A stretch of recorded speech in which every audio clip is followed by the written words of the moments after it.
AI দিয়ে নিজের পাশে মেয়ে লাগিয়ে পিক বানিয়ে যারা সেই পিক সোশ্যাল মিডিয়াতে আপলোড করেন তাদের উদ্দেশ্যে বলে শুনেন, আপনারা কি এআই দিয়ে নিজের পাশে মেয়ে লাগিয়ে নিজেকে স্মার্ট প্রমাণ করতে চান, নাকি আপনাদেরকে যে বাস্তবে কোনো মেয়ে পাত্তা দেয় না তাই এআই সাহায্যে মেয়ে লাগিয়ে নিজেকে সান্ত্বনা দিতে চান? আমি বুঝলাম না ভাই, আপনারা কি বাস্তবে কোনো মেয়ে খুঁজে পান না, নাকি আপনাদের যোগ্যতা নাই? একটা কথা মনে রাখিয়েন, এআই দিয়ে নিজের পাশে মেয়ে লাগিয়ে সেই পিক সোশ্যাল মিডিয়াতে আপলোড করা এটা কোনো ভদ্র ছেলের কাজ হতে পারে না, হোক সেটা রিয়েল অথবা এআই। একজন ছেলে শুধু তার বউয়ের সাথে পিক তোলার অধিকার আছে, বাকি মেয়েদের সঙ্গে কিন্তু অনুমতি নাই। এবার হোক সেটা রিয়েল অথবা এআই।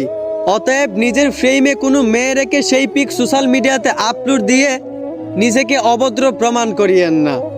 আশা করি বুঝতে পারছেন। ধন্যবাদ।